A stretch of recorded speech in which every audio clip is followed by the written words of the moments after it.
Olá, é com muita satisfação que eu te convido a assistir mais um episódio do Juridicamente Falando, que tem a intenção de descomplicar o direito. Para aqueles que não o conhecem e para quem já é da área, trazer dicas maravilhosas, porque temos sempre os melhores profissionais de cada área.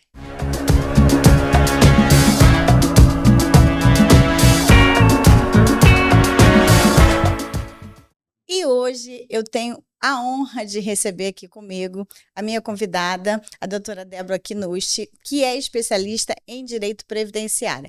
E vamos tentar desmistificar muitos mitos que se fala da área, não é mesmo, doutora? Porque muito se fala e muitas coisas não são verdades. E na prática do dia a dia, isso pode fazer muita diferença para que as pessoas consigam, por exemplo, se aposentar, os seus direitos previdenciários de modo geral. Boa tarde.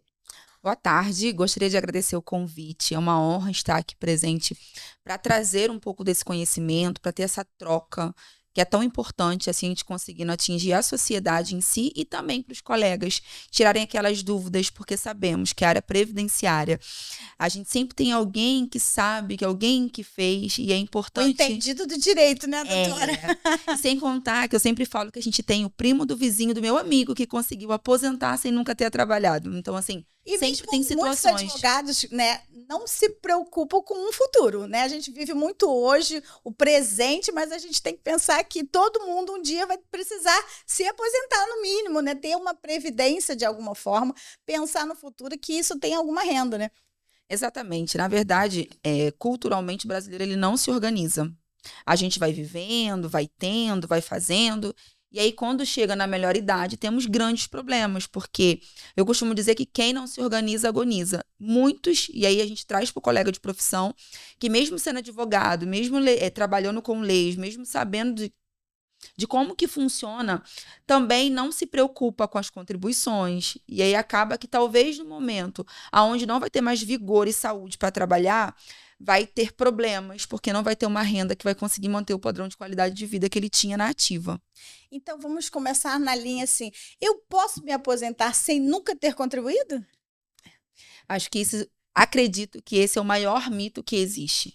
A aposentadoria ela é vinculada a uma contribuição. Então, aposentar sem nunca ter contribuído não é possível. Isso é muito comum até a gente ouvir falar das pessoas mais comuns, doutora, deve acontecer isso, de chegar no escritório, que as pessoas confundem, inclusive, os benefícios sociais com a aposentadoria, né? E aí eles falam exatamente assim, não, porque o meu amigo tem tanta idade, se aposentou e nunca se... Não, e a gente escuta, inclusive, em canais de comunicação, fazendo chamadas De forma tipo, recorrente. você que nunca contribuiu pode se aposentar, que não é uma aposentadoria, né? Não é uma aposentadoria. O que acontece nesse caso é o benefício, né, assistência social, que é o LOAS, é o BPC LOAS. E qual é a diferença dele para a aposentadoria?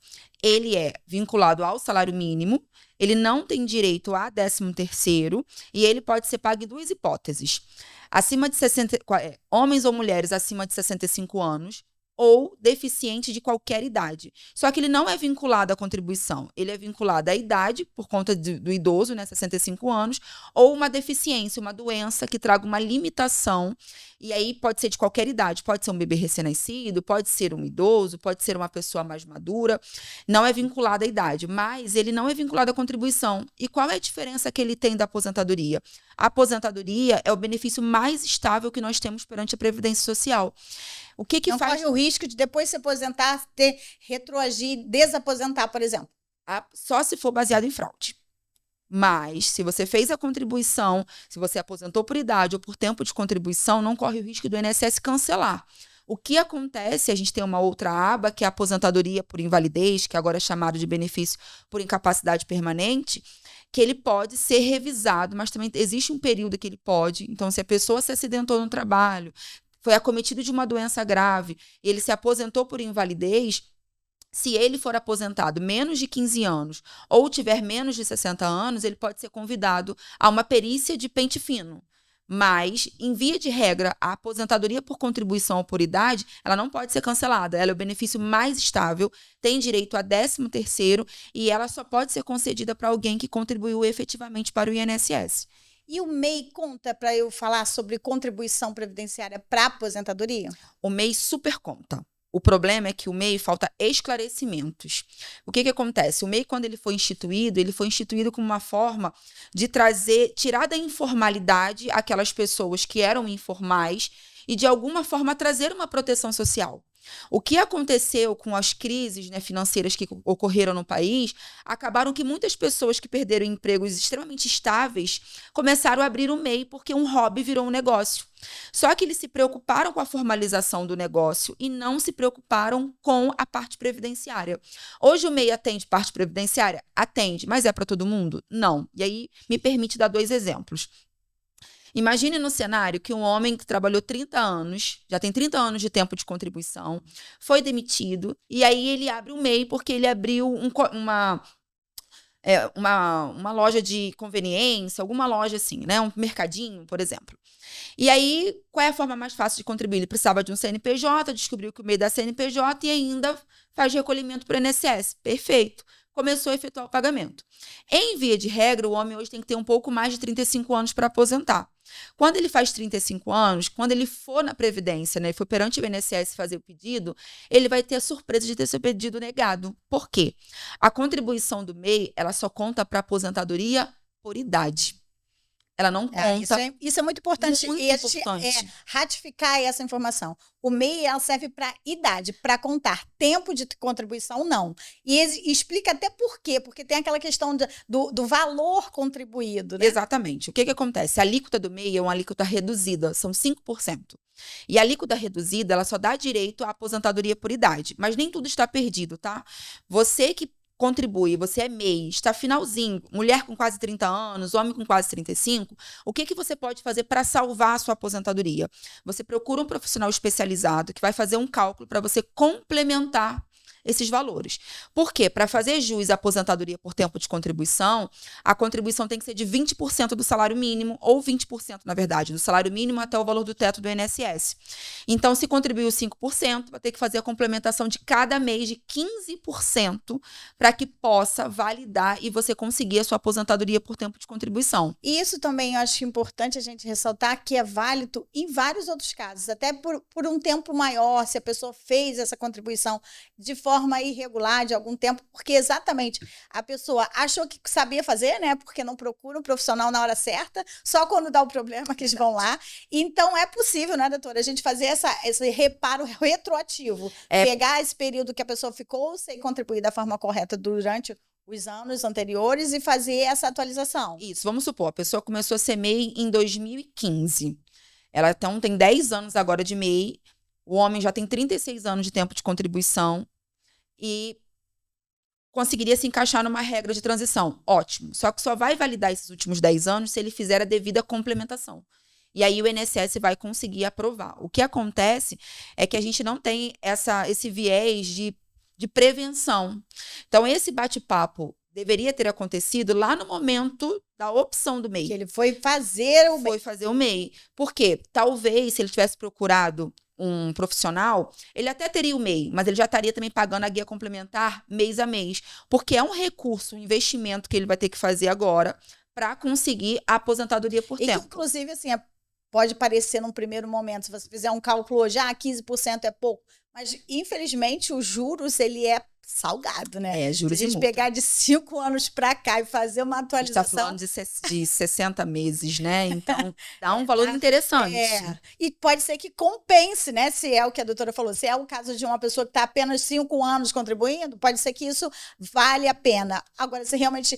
a pessoa também não voltou a contribuir, né? Porque, de repente, ela voltou para o mercado de formalidade e isso pode ser só um período que ela precise fazer um ajuste. Então, são diversos cenários. E aí, quando você fala dessa situação, me vem à tona o planejamento previdenciário, que é o estudo contributivo de toda a vida, na verdade, de contribuição da pessoa para verificar os caminhos que ela tem para aposentar.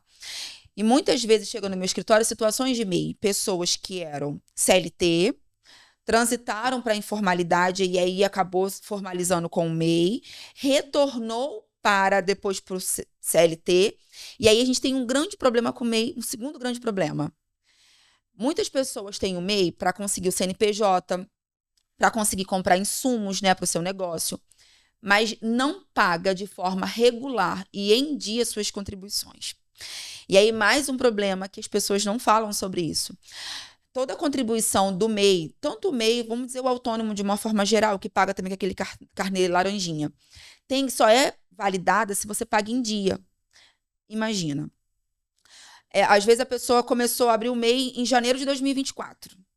E aí se enrolou. Quando foi em dezembro, ele conseguiu o dinheiro e pagou o ano todo de 2024. Para o INSS, esse tempo que ele pagou, ele jogou fora.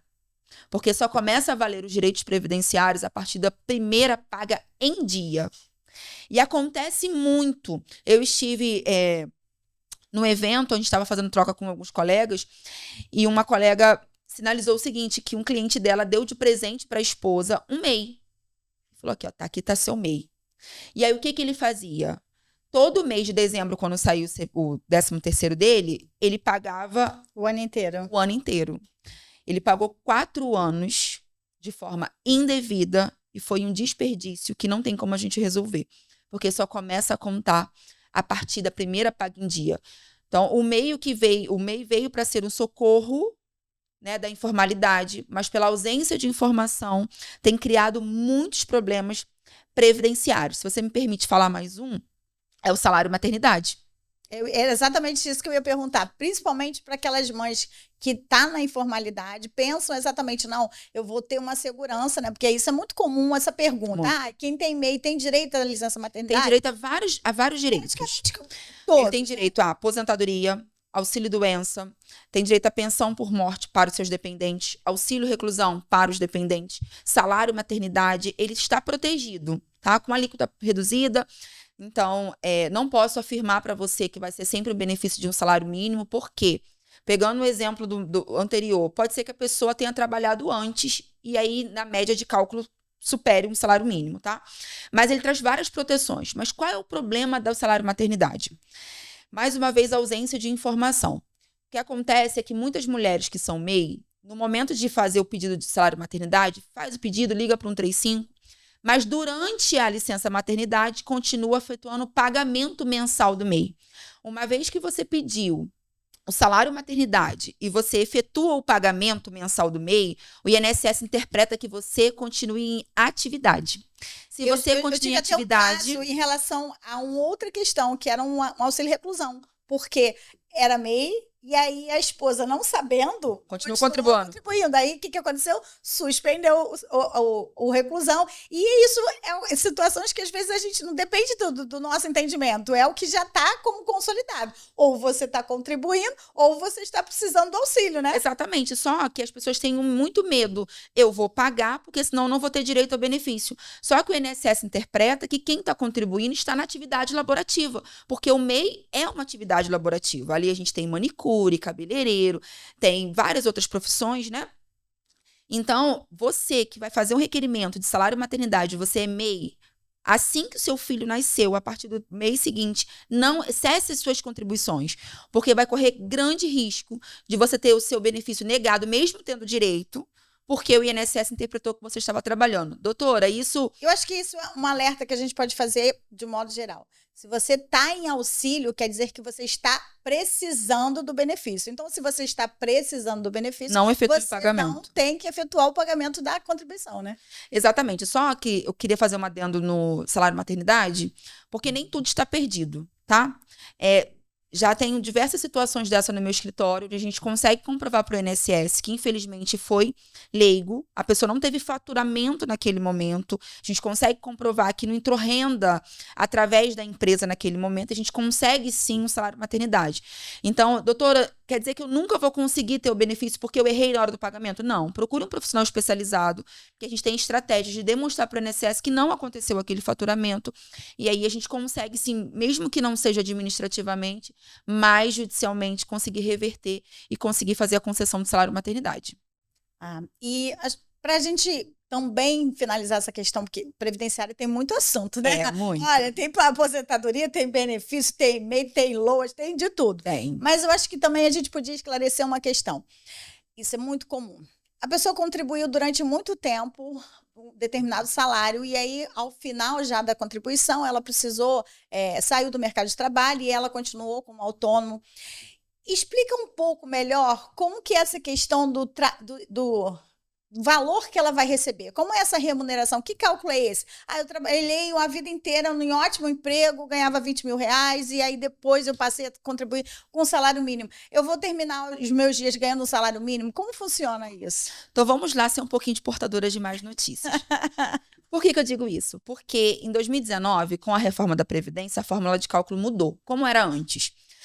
Pegava todas as contribuições, desde a primeira até a última, ou seja, salários altos e baixos, e dali retirava 80%. Acabava... A média dos 80%. A média, né? A famosa média dos 80%. Esse descarte de 20% acabava saindo esses salários pequenininhos, né? Salário mínimo, início de carreira, acabava acontecendo dessa forma. Ou até, às vezes, aqueles 2 únicos meses que teve um boom salarial. 20% dos menores saíam. Ficavam só os maiores, 80% dos maiores. Porém, de novembro de 2019 para cá, com o advento da reforma da Previdência, a gente não tem mais essa exclusão. Então, tudo vai entrar na média. Do salário pequeno, da época de estágio, da época de jovem aprendiz, tudo vai entrar no seu cálculo. E aí, o que acontece? Eu recebia 20 mil. Vamos colocar, né? 20 mil de salário. A gente tem um teto do INSS. Hoje o teto está em torno um pouco mais de 7 mil reais. A gente tem um teto. Então, a empresa só contribuía limitada a esse teto. E eu tenho contribuições pequenas. Toda essa contribuição, ela vai entrar e vai virar uma massa única de 100%. Desses 100%, o INSS vai tirar 60%. E, a partir daí, vão começar algumas regras de transição. A gente tem só uma regra de transição que pega a média de 100%, que é o pedágio de 100%. Mas todas as outras regras começam assim, faz a média de 100%, tira 60%. Olha como o segurado já perdeu aí 40%. E, a partir dali, vai começar a aumentar percentuais a partir de idade. Por exemplo, a partir do tempo... São os famosos estágios, né? De Isso. acordo com as mudanças da legislação. Porque a gente tem regra de transição por idade mínima, pontos, 50%. Então, tudo isso, cada uma tem a sua regrinha. E todas elas saem de uma média de 100% e depois tirando 60% dela. E vai aumentando. Por exemplo, o homem. A cada ano que o homem tiver acima de 20 anos contribuídos, mais 2 pontos percentuais. Então, pode ser que a média que ele vai receber no total da sua RMI seja 70%, 65%, 80%. Não sei se vocês se recordam que quando saiu a reforma da Previdência, falaram assim, para o homem conseguir 100% da sua aposentadoria, ele vai ter que trabalhar no mínimo 40 anos. E é justamente por isso.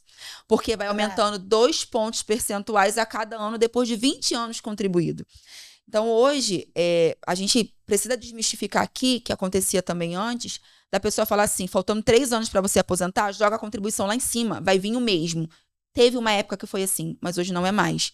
E é muito frustrante, Isabel, você olhar a pessoa que teve excelentes salários, passou por uma crise, teve que recomeçar profissionalmente, depois voltou a contribuir, e ele não teve um direcionamento, ele não procurou um direcionamento. E aí, é alguém que tem um padrão de vida alto e que está com uma aposentadoria no mínimo ou muito próximo do mínimo.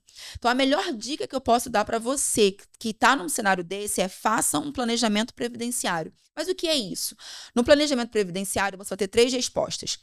Como aposentar, quando aposentar e qual a melhor forma de você aposentar. Até porque, na verdade, a gente tem vários modos de aposentadoria, né? Hoje não nós temos só a idade, não é só o tempo, ainda tem pontos. E eu acho que a grande frustração e preocupação das pessoas é exatamente quando eles ouvem alguma notícia de que está mudando uma regra. E aí eu perdi tudo que eu cheguei até aqui, tudo que eu tinha contribuído, eu vou ter que recomeçar. Não, acho que a doutora pode falar um pouco que existe estágios, né? Existem pedágios que garantem, de certa forma, o que ele já tem adquirido até ali, né? Exatamente. Hoje a gente tem 4 regras de transição, mas aposentadoria por idade. Então, as pessoas acreditam o seguinte, tem 2 situações. Eu já comecei a contribuir antes, então essa reforma não é para mim, essa reforma é para todos. O que nós temos, como eu disse, é regra de transição. Então, essa regra de transição, ela está fazendo... Por exemplo, lá em 2019, a regra, uma das mais utilizadas, foi o pedágio de 50%. que significava isso?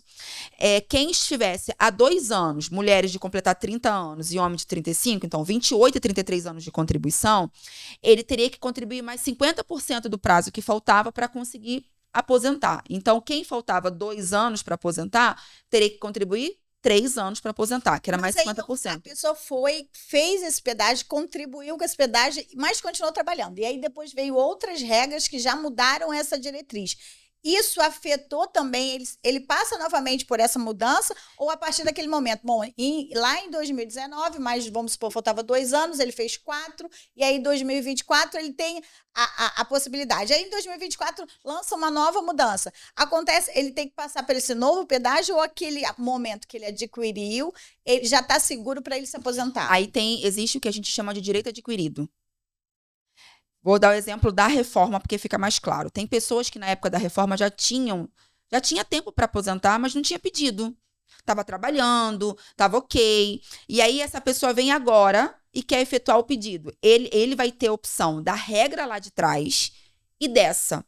E aí é a hora do especialista ver qual é a regra mais rentável para ele escolher. Mas ele vai ter direito ao direito adquirido da regra, que quando ele preencheu os requisitos, ele poderia ter feito. Igual hoje a gente tem pessoas que, por exemplo, já tinham 60 anos, mulheres, né? 60 anos e tinha 20 anos de contribuição em 2019, mas não pediu aposentadoria por idade. Se ela chegar para pedir agora, porque tem pessoas que estavam na ativa, né? Se ela chegar para pedir agora, o INSS vai piscar a regra antes da reforma e as regras de transições depois da reforma. E aí vai ser o momento dela escolher qual é a renda mais rentável, qual é o melhor benefício. Então, não está perdido se você teve a regra, se você já preenchia aqueles requisitos, não está perdido para você. Fique tranquilo. E aí, ainda nesse encaixe da aposentadoria, vem aquela pergunta. Eu já sou aposentada e aí o meu marido falece. Eu posso acumular pensão por morte com aposentadoria? Perfeitamente sim. E isso é uma situação que tem muitas mulheres hoje e muitos homens hoje que não pediram ainda com medo de perder o benefício. É perfeitamente possível fazer a acumulação dos 2 benefícios. O que aconteceu com a reforma? A reforma diz o seguinte, se você tem um benefício que ele é mais vantajoso, ou seja, superior ao salário mínimo, né? O segundo benefício que você tem, pode ser que você receba um percentual dele. E aí eu vou te explicar de uma forma vou explicar para vocês de uma forma bem simples. Se você recebe um salário mínimo de aposentadoria e um salário mínimo de pensão, você vai receber os 2 integrais. Se você recebe uma pensão de R$5.000 e uma aposentadoria de 5.000 e vem uma pensão de um salário mínimo, vai ser igual. Agora, se a sua aposentadoria é de 5.000 e vai vir uma pensão de 5.000, você não vai receber os 5.000 da pensão. Existe uma forma de cálculo que você provavelmente dessa pensão de 5.000, você vai receber uns 3.500, uns 4.000. Mas você consegue perfeitamente acumular os 2. Porque olha que injusto.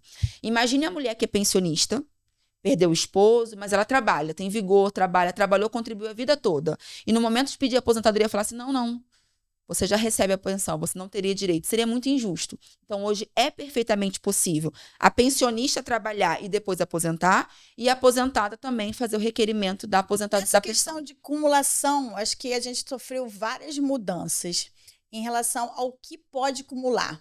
Então, vamos lá. Eu, né, já sou viúva, é fato. E a minha pensão é de alguém que era seletista. Ok. Previdência. E aí eu caso de novo. E aí o meu outro marido é de um outro regime. Eu vou poder acumular? Em via de regra, sim, por ser de regime diferente. Você não poderia acumular INSS, 2 do INSS, você não conseguiria. Não pode, mas se é uma previdência, Petrobras com regime próprio, regime geral, pode acumular. Pode acumular. Pode. Sempre. Sempre. E se for 2 regimes? Aí, vamos supor, se os 2 forem regime próprio, ele era do estado e era do município, vai ter que ver como é que está a diretriz do regime próprio daquele município, mas em via de regra também não há impedimento, tá? Agora, INSS, a pessoa perdeu alguém, casou de novo, foi de novo para ser pensionista, ela não vai poder acumular. Existem algumas pessoas que ainda acumulam 2 pensões porque houve alteração na legislação. Então, quem perdeu alguém, foi viúva lá em 90, 80, ela acumulou.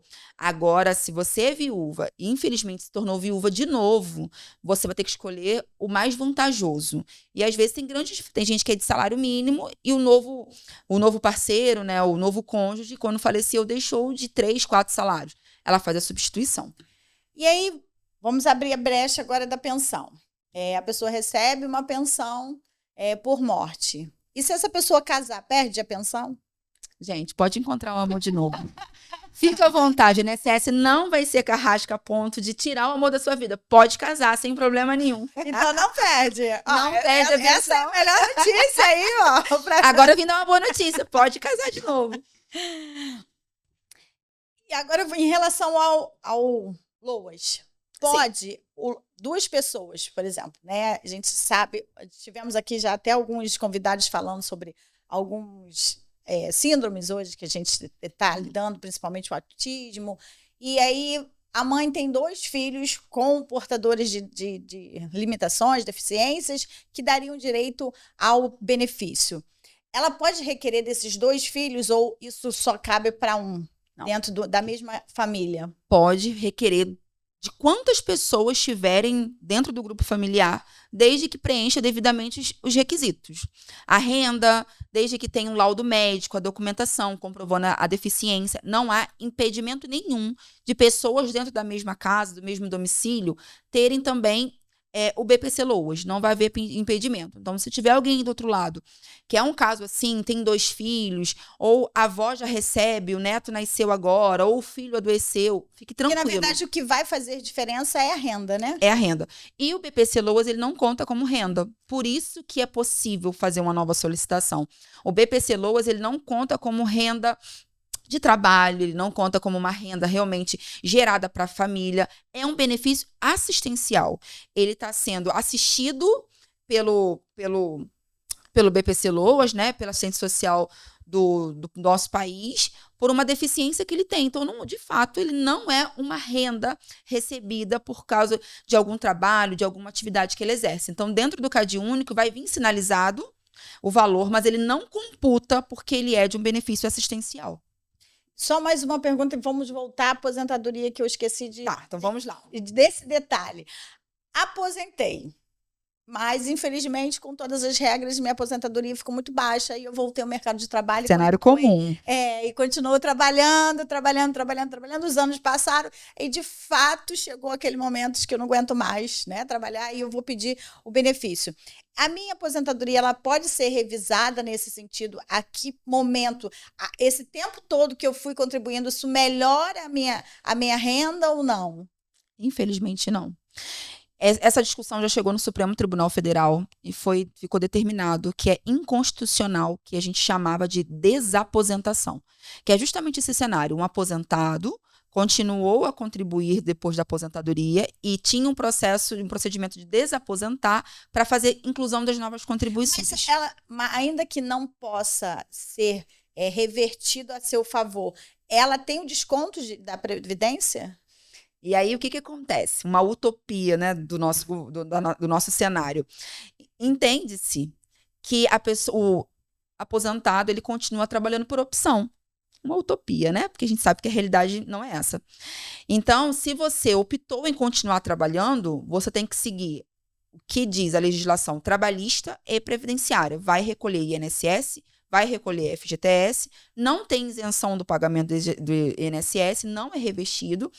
É um valor que, se você optou continuar a trabalhar, você precisa seguir a legislação. E a legislação, o empregador, ele vai fazer o desconto do INSS e vai fazer também o pagamento do seu FGTS. Não tem como pedir ressarcimento. E o FGTS que sim? O FGTS, ele vai receber. O que o aposentado não recebe quando ele é um aposentado CLT, um aposentado empregado? Ele vai receber o seu FGTS, ele pode sacar todos os meses, porque ele já é aposentado, então ele consegue acessar todos os meses. Quando ele for mandado embora, ele vai ter uma rescisão normal, inclusive o pagamento da multa de 40%, mas ele não vai receber o seguro-desemprego, porque, de fato, ele já tem uma renda e o seguro-desemprego é para alguém que não tem renda nenhuma. Então, se você é aposentado e trabalha, quando você for demitido, você vai ter todos os direitos, menos o recebimento do seguro-desemprego. A aposentadoria está cada vez mais difícil de ser alcançado. Isso é um mito ou é uma verdade? Está se tornando cada vez mais uma verdade. Por quê? Hoje, o sistema cada vez é mais informatizado e a gente ainda tem muitas pessoas que são leigas digitais. A gente tem excesso de portarias com mudanças legislativas de forma recorrente. Então, a gente tem pessoas com muitas dificuldades de fazer inserção de documentos, de conseguir o agendamento. A gente acabou de sair de uma greve de perícia dos peritos.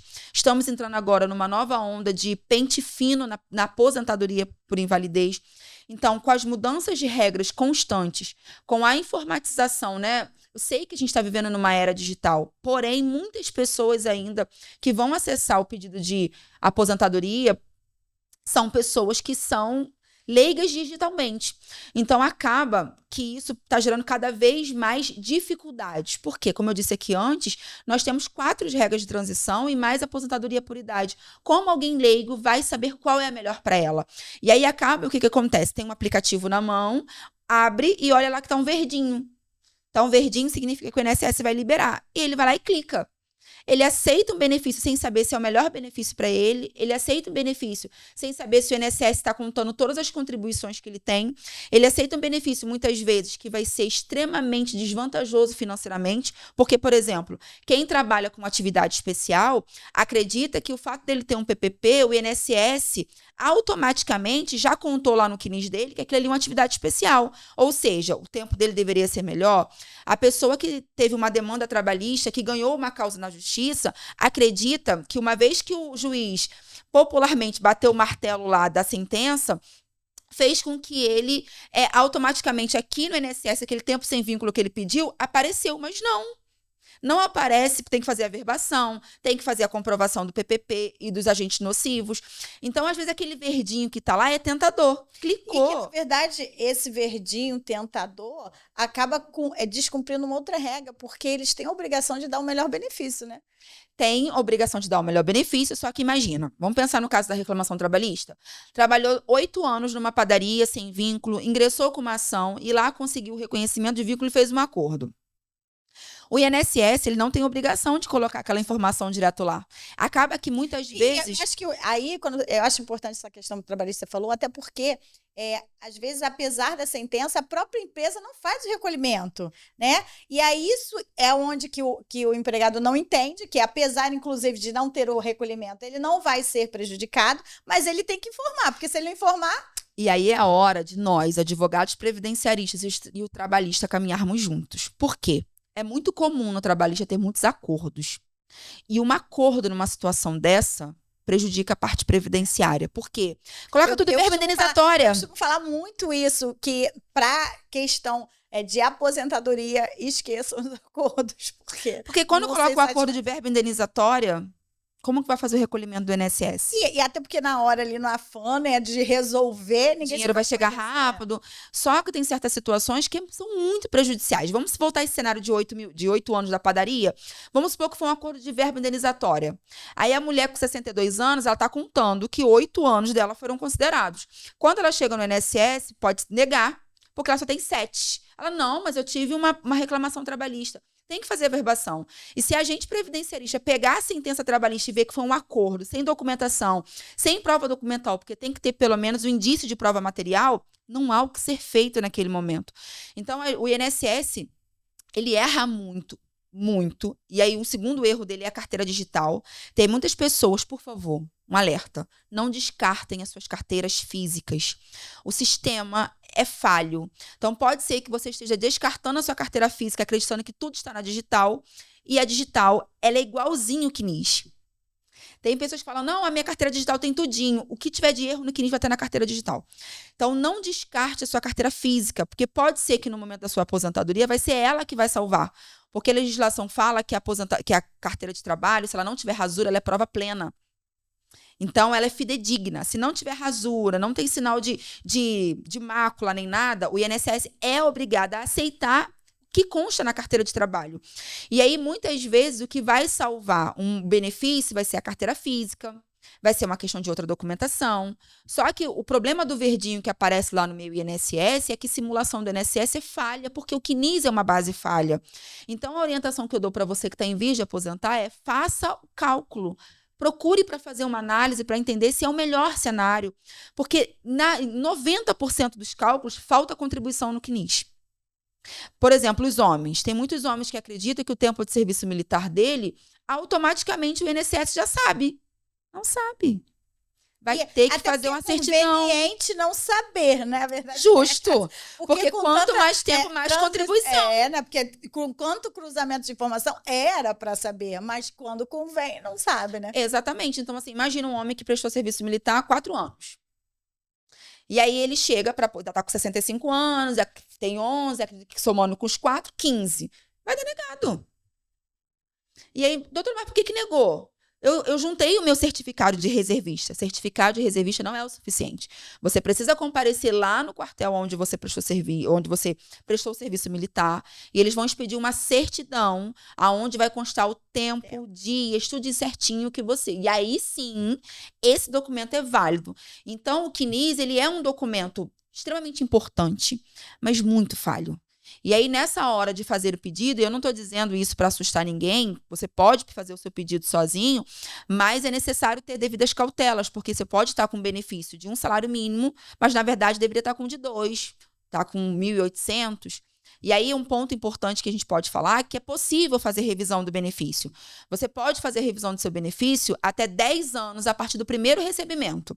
Você foi no banco janeiro de 2025 para receber. Você tem até janeiro de 2035 para fazer a sua revisão. Então, se você que está aí do outro lado trabalhou de forma com agente nocivo, você prestou serviço militar e você tem dúvida se tudo foi computado pelo INSS, se estiver dentro desse período de 10 anos, é possível fazer uma análise, fazer a verificação e fazer o requerimento de uma revisão para melhorar o seu benefício. Aproveitando que você falou sobre agente nocivo, aposentadoria especial, acabou? Isso é mito? É até difícil falar sobre isso. É mito ou é verdade? Na verdade, ela não acabou. Mas as regras foram tão endurecidas que a possibilidade acabou ficando mínima. Porque imagine, antigamente era da seguinte forma. Você trabalhava 25 anos, vou colocar 25 anos porque é o mais comum aqui para a zona urbana, tá? Porque pode ser menos tempo, 15 anos, 20 anos ou 25. Mas geralmente quem trabalha em minério, são esses menores, tá? Então, para a gente aqui, zona urbana, vamos pensar quem trabalha aqui na Reduc, por exemplo, geralmente 25 anos. Você começou a trabalhar com 20. 25 anos trabalhando com agente nocivo, você com 45 anos aposentava. O que eles fizeram? A tamanha covardia. Eles vincularam a aposentadoria especial à idade. Então, tem situações que tem que ter mais de 56, 60. E aí, imagina, essa mesma pessoa que começou a trabalhar com 20, chegou com 45, ela não vai conseguir aposentar mais. Ela vai ter que trabalhar mais para até chegar à idade. O que vai acabar acontecendo? No meio do caminho, ela vai se aposentar por tempo de contribuição. Vai entrar em alguma outra regra. E aquela questão em relação ao tempo que você tinha de contribuição, quando você não tinha integralidade para aposentar especial, você tinha um tempo especial e tinha um tempo comum.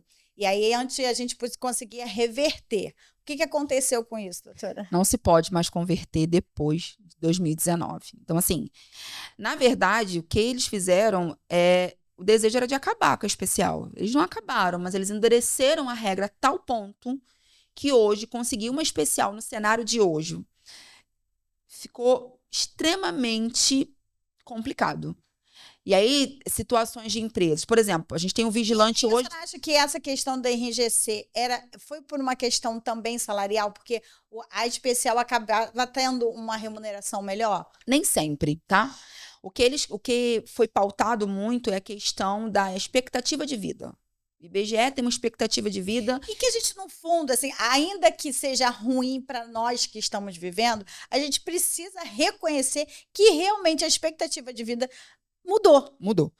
Porque o que eles entendem? A pessoa que aposenta com 50, 45 anos, ela tem total condição de continuar na ativa. A gente sabe que não é diferente disso, não está errado.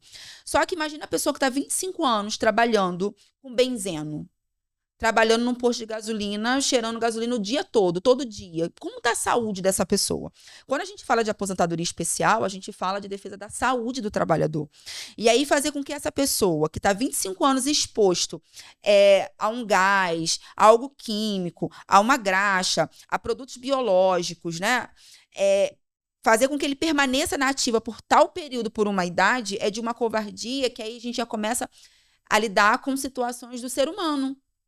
Mas a intenção dele justamente foi porque o mercado de trabalho acaba vindo muito essa situação e acabava que essas pessoas continuavam a contribuir e faziam duas rendas. A aposentadoria e continuava trabalhando de carteira assinada. Então, meio que... E aí enrijeceu mais, porque agora, antes, vamos supor, sou médico. Médico, aposentei na especial, ok. Antes eu podia aposentar na especial e continuar trabalhando. Hoje eu não posso continuar trabalhando na mesma atividade que eu trabalhava, que eu aposentei na especial. Então, vamos pensar, o médico hoje, ele não conseguiria, se ele aposentar dentro da especial, ele não pode continuar exercendo a atividade de médico. É até para entender, tipo, se você já não pode mais porque você está cansado, se aposentou, está exposto, então você não pode continuar fazendo a mesma coisa. Sim, que eu não acho de todo ruim. Porque se eu estou exposta a uma situação que agrava a minha saúde, e por isso eu tenho uma benesse de ter menos tempo de contribuição, não seria justo eu continuar trabalhando naquela mesma atividade. Não sei se você se recorda, mas na pandemia, muitos aposentados nessa condição foram convidados a voltar só naquele período transitório. Porque eram pessoas que estavam na ativa, saíram da ativa por conta disso e eles voltaram para dar aquele socorro diante da calamidade que aconteceu em 2020 e 2021 no nosso país. Quanto maior a contribuição, melhor o salário, então? Podemos garantir que sim. Que a gente não pode... Precisa trazer esclarecimento que precisa ter uma média confortável. Não é contribuir baixo e no final jogar no teto, tá? Porque isso vai cair naquela média de 100%, mas quanto melhor os salários de contribuição, naturalmente melhor também o valor da aposentadoria. Qual o erro mais comum que chega até você em relação aos requerimentos que as pessoas fazem por conta própria? Auxílio-doença. E qual é o principal erro cometido? Auxílio-doença, o principal erro são pessoas que não estão contribuindo e fazem pedido de auxílio-doença. São pessoas que são MEI e contribuintes individuais que pagam em atraso e fazem um requerimento. São pessoas que o médico não deu nenhum tipo de afastamento e faz o requerimento. Então, assim, o cenário do auxílio-doença, as pessoas acreditam que ele tem direito a um benefício, o último mais comum. As pessoas acreditam que por... Porque o meu vizinho conseguiu, entendeu? É assim? Claro. As pessoas acreditam... Foi lá e ele conseguiu. E o meu caso é igual dele, porque eu tô com o mesmo problema que ele, né? Exatamente, e ele conseguiu.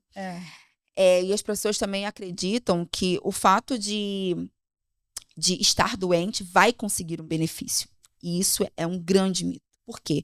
O INSS não protege a doença, ele protege a incapacidade. E qual é a diferença disso? Vamos pegar a diabetes, que é a mais comum. A diabetes, por si só, ela é uma doença onde, se você fizer uma boa alimentação, se você fizer uma atividade física, se você fizer uso de medicação, você consegue viver uma vida boa. Porque a alimentação melhora, você consegue fazer atividade física, você consegue conviver com a doença. Só que tem pessoas que, com a diabetes, começa a dar cegueira, tem que amputar um membro, porque ela evoluiu de tal forma a ponto de começar a gerar incapacidade. Então, o fato de eu ser diabético não me dá direito a um benefício por incapacidade. O fato de eu ter a minha pressão alta não me dá direito a uma incapacidade. Eu preciso atrelar o que essa doença me impede de trabalhar. E aí as pessoas acham o seguinte, porque eu tenho esse diagnóstico, eu vou fazer o pedido, o INSS nega. Óbvio, porque aquela doença, apesar de ser uma doença, não é uma doença que gerou uma limitação, não é uma doença que gerou uma incapacidade. Então, o cenário do benefício por incapacidade hoje, ele é tomado de situações onde, por falta de conhecimento, a pessoa faz um requerimento, e eu acho o pior, Isabel, é a expectativa. Porque a pessoa fez o requerimento errado, ou fez de uma forma que não deveria fazer, ou não tinha contribuição suficiente. Porque, vamos supor, trabalhei 10 anos, mas eu tô 5 anos sem contribuir e fiquei doente. Claro que o INSS tem que me pagar. Não tem que pagar, porque o período de graça já acabou. E qual o período de graça? Vamos lá. O período de graça, ele tem 3 formas. Quando você é mandado embora, você pede demissão, do desligamento, você tem direito a 1 ano. Sair agora em janeiro, você tem até janeiro de 2026. Vamos supor que quando você saiu da empresa, você foi mandado embora, você recebeu seguro-desemprego ou você comprova desemprego no Cine, você vai ter direito a mais 1 ano. Então, a gente já virou 24 meses. E tem uma terceira possibilidade, que é se você contribuiu para o INSS 10 anos, mesmo que não seja de forma ininterrupta, mas que você não perdeu a qualidade de segurado nesse período, você vai ter mais 1 ano. Então, a sua qualidade de segurado pode ser que você fique desempregado 1, 2 ou até 3 anos e ainda esteja protegido. E para quem é contribuinte individual e quem é MEI, você tem direito, parou de pagar, você tem 1 ano de cobertura ainda. Só que quem é facultativo, se você está aí do outro lado e paga como facultativo, você, quando parar de pagar, você só tem 6 meses dessa proteção. Então, vamos imaginar esse cenário da pessoa que ficou 5 anos sem contribuir. Ela já ultrapassou todas as possibilidades e já chegou num ponto que ela está sem cobertura. Então, muitas vezes a mulher desempregada, ela está 1 ano e meio desempregada e engravida. Na hora do parto, ela vai conseguir muitas vezes o benefício, mesmo estando desempregada. Por quê? Ela está dentro da parte, eu chamo de guarda-chuva, sabe? Aquela parte que eu tô ali na chuva, mas o INSS ainda me protege por algum período. Então, dentro do auxílio doença, muitas pessoas que estão contribuindo há muito tempo acreditam que por ter contribuído um dia, tem direito ainda à proteção do INSS, mas infelizmente corre muito risco de não ter. Entre as perguntas que a gente citou aqui no meio, acho que nós não chegamos a falar sobre pensão por morte. Dá direito? Sim, todo o dependente, ele faz jus à pensão por morte, dá proteção, tudo certinho. E quando tem os limites da pensão por morte, se a pessoa estiver cursando uma graduação, assim como há aquela possibilidade de prorrogação de alimentos do modo geral, também acontece isso na pensão por morte? Não. Esse é um grande mito que tem entre pensão alimentícia e pensão por morte. E aí eu preciso fazer só um paralelo rápido. A pensão alimentícia é até 18 anos, podendo ser prorrogado até 24 anos de ensino superior ou curso técnico. Aqui no INSS, ela já termina com 21. Porque tinha época que maioridade era só com 21 anos, lembra? Então, aqui no INSS, ele já te dá 3 anos a mais do que o basilar aqui da pensão alimentícia. Só que ele não tem possibilidade de prorrogação. Ele não tem essa possibilidade, se o filho estiver na faculdade, estiver no curso técnico, ele não vai haver essa prorrogação. No dia do aniversário, automaticamente o INSS vai cortar o benefício. Enquanto aqui na pensão alimentícia, o pai precisa propor uma ação, né, fazer uma ação de exoneração de alimentos. Mas aqui no dia do Big é cancelada a pensão. O assunto de previdência é extensivo, né? A doutora ainda é especialista também na gestão de escritório, mas que a gente nem consegue fazer, a gente vai ter que marcar outro podcast. Vamos ter que só para gestão. Vamos deixar algum outro aqui agendado para a gente falar sobre gestão de escritórios, que eu tenho certeza que é algo também que dá muito relevância a muitos colegas, né, profissionais. Tem alguma coisa que você acha muito importante que eu tenha esquecido de te perguntar? É tantos assuntos, né? Eu acredito que nesse momento, já que a gente está aqui num canal público, é importante a gente falar do pente fino do INSS. Foi noticiado ontem que vão ser convocados 800 mil aposentados por invalidez para perícia de pente fino. Então, você aí do outro lado, organize a sua documentação médica, visite o seu médico, refaça os exames, fique pronto.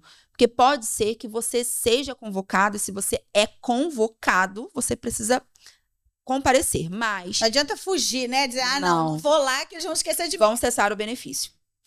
Mas se você tem mais de 60 anos ou mais de 15 anos de tempo de aposentadoria por invalidez, se você for convocado, procure um especialista, porque você tem exclusão da lei de não ser mais convocado para perícia de pente fino.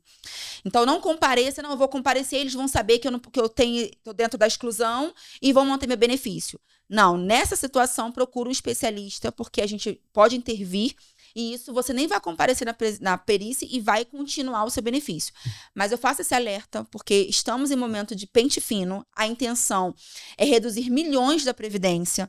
Então, essas perícias... E que, de fato, a gente sabe que muitas pessoas já deveriam ter saído da condição, né? Muitas. E na verdade, ou até é bom olhar, porque assim, eu sempre falo, depende do seu lado, depende de que lado você está. Então, de repente, para algumas pessoas vai ser bom, por quê? Porque esvaziar um pouco o que está encharcado vai dar possibilidade daqueles tantos que às vezes são negados indevidamente serem acolhidos. Porque o que a gente sabe, ou melhor, a gente não quer enxergar, mas todo mundo sabe, é que a balança ela está desequilibrada. Total. Né? Tem poucos contribuindo para muitos que estão recebendo. Exatamente, assim, eu super concordo que esse pente fino, ele é extremamente necessário, a palavra é essa, ele é necessário, porque a gente tem muitas pessoas que não estão conseguindo o benefício e muitas pessoas que não têm mais necessidade do benefício. Vários noticiários, se você... Eu lembro muito bem de um caso de um senhor que era um pipoqueiro numa reportagem, que ele falou, não, eu sou aposentado por invalidez, nananana. E ele tava ali, o pipoqueiro, ele tava vendendo. Então, assim, é necessário que tenha. O que acontece é que quando a pessoa faz o requerimento sozinho, muitas vezes ele conseguiu o benefício, tá? Ele não acompanha mais no médico, ele não faz mais os tratamentos. E aí faz com que muitas vezes, apesar dele ter a limitação ainda, dele ter a deficiência ainda, quando ele for comparecer na perícia, ele não vai ter documentação médica. Então, é necessário que a pessoa está com a situação, está com a condição, continue de forma periódica. A gente sabe que depender do SUS é muito complicado, mas é importante porque não vai dar para chegar na perícia sem nada. E às vezes tem pessoas que estão 7, 8, 10 anos sem passar por uma perícia e nem acredita mais que o INSS vai lembrar do nome dele. Pode ser lembrado nessa nova perícia. Então, como nesse canal aqui aberto, a gente está aqui também para alertar a sociedade. Então, se você tiver nesse caso de uma aposentadoria por invalidez por muito tempo, organize a sua documentação médica para que você não venha ter problemas e vir a perder o seu benefício. Bom, de fato, tivemos aqui uma aula principalmente sobre a aposentadoria, né, doutora? E vamos com certeza ter outras possibilidades de a gente falar um pouco mais de várias situações que, como eu falei no início, né, direito previdenciário é realmente muito extenso. E que muitas vezes até nós que já somos advogados em outra área, a gente tem um monte de dúvida. Eu mesmo aprendi várias situações aqui hoje e eu acho que é isso, né? A gente está aberto a ouvir, por isso que eu falo, eu sempre trago os melhores profissionais da área, que é justamente para dar esse release aqui. A gente passou por várias questões e de grande relevância para todos nós. Muito obrigada. Exatamente, assim, eu quero agradecer esse espaço, né? Porque quanto mais a gente conscientizar, nós advogados temos o papel de função, nós temos uma função social, a gente precisa sim conscientizar a sociedade sobre os seus direitos e para nós, colegas, né, o peso de responsabilidade de atuar na área do previdenciário, porque a gente está levando a subsistência para uma pessoa. Talvez tudo que ela vai ter vai ser a aposentadoria, tudo que ela vai ter vai ser a pensão, vai ser o LOAS. E a gente precisa entender que esse cenário, né, do direito social, ele requer de nós uma responsabilidade técnica muito grande também com o ser humano, pessoal com o ser humano.